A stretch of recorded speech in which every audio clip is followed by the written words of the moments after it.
De la tarde con 40 minutos, gracias por continuar con nosotros aquí en Fórmula Noticias. Una disculpa si usted oye discusiones, es que ya inició la mesa de debate de cada martes, mesa chilanga, por lo que agradezco muchísimo a Tania Larios, diputada del PRI en el Congreso de la Ciudad de México, que nos acompaña. ¿Cómo estás, Tania? Muy bien, Juan, encantada de estar contigo. Luisa Gutiérrez Ureña, presidenta del PAN en la capital del país, como siempre. Muchísimas gracias, Luisa, por acompañarnos. ¿Cómo estás? Gracias a usted, Juan. Oiga, y si usted pagó más por el camión, enójese con Morena. ¿Por qué? Por el tarifazo de Clara Brugada, ¿te acuerdas? Y con los transportistas que extorsionaron con cerrar la ciudad. Pues y con el Estado de México, ¿no? Que dio la pauta para que subiera la tarifa, ¿no? Pero no se supone que estamos combatiendo la extorsión. Pero bueno, Sofía Margarita, ya la escuchó usted, presidenta del Consejo Consultivo de Movimiento Ciudadano, bienvenida. Buenas tardes. A ver, Casi Sofía, noches. sanciones a 364 funcionarios. Esto se da a conocer a través de la comparecencia ante el Congreso de la Ciudad de México de la titular de la Secretaría de México, de Nayeli Ramírez, informó de las casi 18,000 denuncias ciudadanas que se recibieron entre octubre del año pasado y agosto del actual. Más del 60% en qué alcaldías: Cuauhtémoc, Iztapalapa y Benito Juárez. Así que me parece que es un problema compartido en donde los colores partidistas tienen que hacerse a un lado para que entre la función pública de quienes corresponda a atender este asunto. Sofía. Sí, o sea, creo que partidizar esta es complicado, pero a ver, primero creo Pues que es que se habría que avientan la aclarar bolita porque es un todos proceso siempre. de esos como complejos de entender. Hay que explicar que lo que hace hoy Nayeli Ramírez es ser la Contralora de la Ciudad de México. Básicamente, para los que no saben qué es eso, es que el gobierno tiene un órgano que, digamos, no se autoevalúa, pero se exige explicaciones a sí mismo, al cual el gobierno le tiene que rendir cuentas, o sea, se las alcaldías y las... Se audita, gracias. Gran verbo. Iba a decir se fiscaliza, pero es que no es exactamente lo que hace. Entonces, Nayeli, evidentemente, pues lo que hace es tener este órgano. Ella fue nombrada hace relativamente poco, es la ex titular de la Comisión de Derechos Humanos de la Ciudad de México. Y efectivamente, pues lo que ella dice es que hay una serie, 18,000 denuncias ciudadanas, ante la Contraloría, diciendo, digamos, básicamente que algún funcionario público, ya sea... Correcto, ¿no? Está cometiendo algún tipo de ilícito. O fue señalado por hacerlo. O sea, este ilícito ya está... No, 18,000 denuncias. Son denuncias, ¿no? Ajá, Alguien Correcto. dijo que 18,000 Alguien cree funcionarios... que tiene la presunción de que algo Así se hizo es. mal. Ajá. Correcto. Y ahí quisiera como terminar esta primera intervención, 50. o sea, habiendo explicado que es en teoría lo que tiene que hacer la Contraloría, esas 18,000 denuncias, el único tema es que no hay claridad del seguimiento que se les da. Creo que Nayeli entregó una serie de datos, está bien, ¿no? Está bueno tener datos. Efectivamente, incluso los geolocalizó diciendo, bueno, pues de esto tales alcaldías tienen un problema mayor que las otras tales alcaldías, pero creo que falta darle forma. No sabemos cuántos de esos terminaron en un proceso penal, no tenemos claridad de esas 18,000 denuncias que... Y hoy me metí, nada más por curiosidad de entender, las 18,000 denuncias son a través de un 15. portal digital, ¿ok?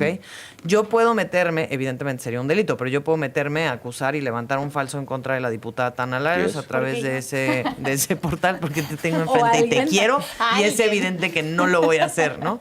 Entonces, no hay creo que elementos hay... jamás. Exactamente. Ahorita, si quieren, ahondamos un poco más, pero creo que tenemos números con poco sustento. A ver, ahí están los números, están las denuncias, la da a conocer Nayeli Ramírez. ¿Qué sucede ahora con estas denuncias? Porque me parece que no es facultad de la Secretaría de la Contraloría General darle seguimiento, las localiza y las pasa a la autoridad correspondiente, que tendría que investigar a cada uno de estos funcionarios y determinar si en efecto cometieron algún ilícito o no. ¿O qué sigue, Tania Larios? Tú que conoces muy bien a la capital del país, es tu segunda legislatura como diputada y me consta que eres muy estudiosa. Muchas gracias, Juan. Justamente el grupo parlamentario del PRI estuvo presente en esa comparecencia con la Contralora Nayeli Gutiérrez. Es importante mencionar, Ramírez, exactamente. Es importante señalar que Sofía mencionaba algo muy importante. Las personas tienen una necesidad de hacer suya la Contraloría, o sea, se tiene que ciudadanizar para que esté al alcance de todos la rendición de cuentas, la transparencia y el combate a la corrupción, que son principios también de derechos humanos para tener un buen gobierno, lo cual es una perspectiva muy interesante. Pero también mencionó algo, que todas estas denuncias ciudadanas, la mayoría son quejas.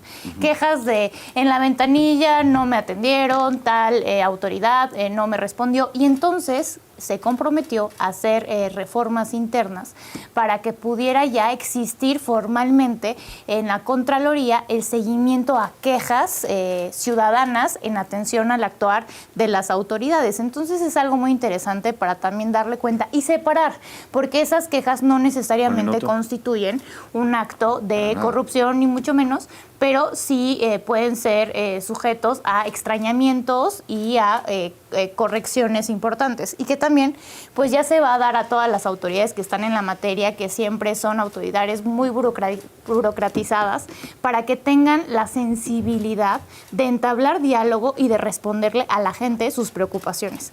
De los datos que mencionas, yo no me voy a concentrar en las alcaldías. Hay una cosa que me parece muy importante. 30. Los datos de la Contraloría sobre la Administración Pública Centralizada, o sea, del Gobierno de la Ciudad de México, arrojan más de 227 intervenciones, y aquí es muy importante aclarar que hay un monto que justo estas acciones de seguimiento 15. por más de 5,164 millones de pesos del 2018 al 2024, o sea, del gobierno anterior. Y ahí tendremos que tener muchísimo seguimiento, vigilancia para que se esclarezca.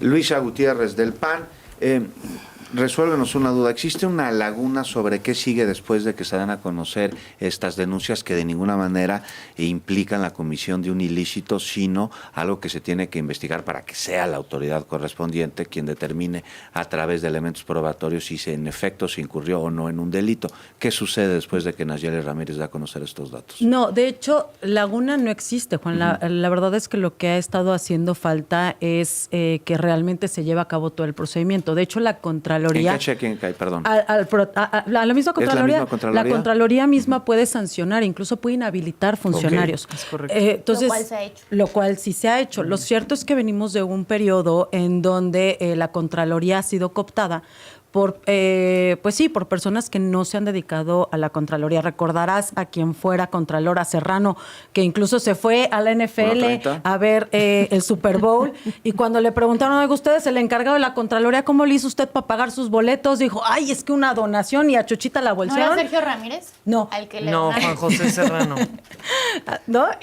Y luego tuvimos un interino. Cuando este señor se fue, por supuesto, de diputado de Morena, tuvimos un interino que tampoco tuvo a bien, no trabaja con Claudia Sheinbaum. Bueno, ahorita les digo dónde está.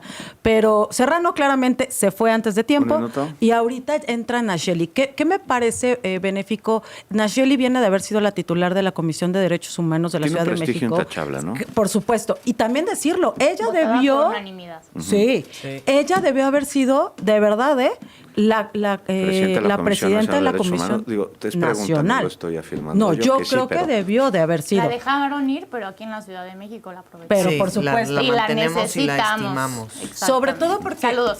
Exactamente, porque ¿qué ha logrado Nayeli? Justamente que por lo menos hoy todos los partidos políticos, hoy todas las bancadas y todos los actores y actrices de esta ciudad le den el beneficio de la duda respecto a un trabajo que vaya a ser ahora sí de manera autónoma e independiente. Platicaba con Nayeli hace unos días, tuve la oportunidad de encontrármela. Le decía, mira, a esta ciudad lo que le hace falta es justamente recuperar esa autoridad en la Contraloría para que no parezca un brazo opresor del gobierno. Bueno, por parte de Morena, muchas cosas que responder. No ha llegado la diputada Cecilia Vadillo, esperemos que en cualquier momento pues haga su entrada en este debate de cada semana, pues para responder lo que se está señalando aquí por parte de distintas fuerzas políticas muy bien representadas en esta mesa. Y lo que tú quieras, Sofía Margarita, de Movimiento Ciudadano, por favor, es tu turno. O sea, quería entender un poco más de esto que está señalando Tania, porque la verdad no... O sea, justamente había de nuevo números y números y números que arrojaron en la comparecencia de la Contralora, ¿no? Que decían que, bueno, el 74% del dinero que estaba en duda, que eran arriba de 4,000 millones de pesos. Fue concluido. Ajá, 74% en teoría ya, ¿no? Ya está bien, ya se acomodó, ya las confusiones ya salieron de la cuenta, etcétera, ¿no? Pero lo que no entiendo, Tania, y digo, aquí me metí ya en el rol de Dale, preguntona, es esto Bien. que dices que se quedó del sexenio pasado, Como 30. ¿es qué? O sea, ¿casos no resueltos? De los casos no recientes que tiene un estatus dependiente, va por 73 acciones que está ejecutando la Contraloría, o sea, el 26% de este 100% que mencioné de los 5,164 millones de pesos, y el restante es de más de 1,000 millones de pesos, exactamente 1,643 millones de pesos, y eso pues va a terminar ejecutándose también en intervenciones, en observaciones, para que den cuenta hasta llegar a qué irregularidades hay y porque pues al final del día pues la Contraloría, debemos decir que tiene resultados, van avanzando, sí hay inhabilitaciones, sí hay sanciones, y creo que es lo más importante. Es que justamente eso es lo que me hace, perdón. Luis, no, pero dilo, estamos tranquilos. Estamos platicando. Estamos padre. Dirían O sea, yo chupando a agarré gusto. Hoy 30 coinciden. segundos de mis 2 minutos y... No, a ver, o sea, es que un poco te preguntaba esto de que había quedado el sexenio pasado, porque creo que una de las observaciones y de las declaraciones que hizo, en este caso, Movimiento Ciudadano cuando la comparecencia, ¿no?, es que parece un poco que lo que estamos haciendo en lugar de combatir la corrupción es administrarla. Entiéndase. Ah, claro. O sea, llegan todas estas denuncias, como que las vamos acomodando en cajones, pero no aclaramos del todo qué termina pasando con ellas, ¿no? Exactamente. Porque Hay además sí me opacidad. parece que si comparas 18,000 denuncias ciudadanas, reitero, yo me metí al portal, es muy fácil hacer la denuncia, no estoy diciendo que las 18,000 están sustentadas de la manera 20 adecuada. segundos. Pero de 18,000 denuncias, lo que entregaron únicamente son 791 acciones de fiscalización. ¿Cierto? A ver, Ajá. Luisa ¿No? Gutiérrez. Y de hecho, Del yo PAN. compartirte, Comparen con cuando 18,000. yo en Un febrero minuto. febrero de este año metimos una denuncia justamente a la Contraloría por el desfalco de 128 millones de pesos en contra de quien hubiera sido el alcalde en Xochimilco, Acosta, y de quien fuera alcalde también en Miguel Hidalgo, Víctor Hugo Romo, por la utilización de empresas fantasmas. Mira, con estos 128 millones de pesos hubieran podido arreglarse 3,000 banquetes en Miguel Hidalgo, 17 autobuses eléctricos, 30 mercados públicos. Uno de esos, por ejemplo, como el que se clavó justamente Víctor Hugo Romo. Pero decirlo con todas sus 30. letras, desde entonces está parada. No... hemos intentado hacer acciones para poder empujar esta investigación y está parada. Y por eso ¿Pero pongo fue el a través ejemplo. de la Contraloría? Justamente, sí. Y por eso pongo el ejemplo. Creo que es lo que tú dices. Si administra 5. nada más la corrupción y entonces llega la corrupción de los amigos como Víctor Hugo Romo, que es diputado de Morena, entonces la guardan en un cajón y no pasa absolutamente Tania Larios, nada, ¿no? un minuto. Mira, No puede responder Morena porque no redondeando llegó los Cecilia números de Badillo, la las diputada. 18,000 denuncias ciudadanas, es importante mencionar que solamente se han impuesto 71 sanciones a 68 personas. Del tamaño de las denuncias, pues estamos hablando de un universo minúsculo. Ahí tenemos que cambiar la estructura. Me gustó que Nayeli llegó a plantear en la comparecencia de la Contraloría que necesita haber cambios estructurales. 25. Que los vamos a discutir, a platicar, y que eso, por supuesto, vamos a presentar modificaciones en conjunto con todos los grupos parlamentarios. Al final tenemos que garantizar el combate a la corrupción, que sea eficaz, que sea eficiente y que eso garantice el derecho al buen gobierno que tenemos todos en esta ciudad. Pues me parece que coincide esta mesa en ello. Nos quedamos con la opinión y el punto de vista de la diputada por parte de Morena.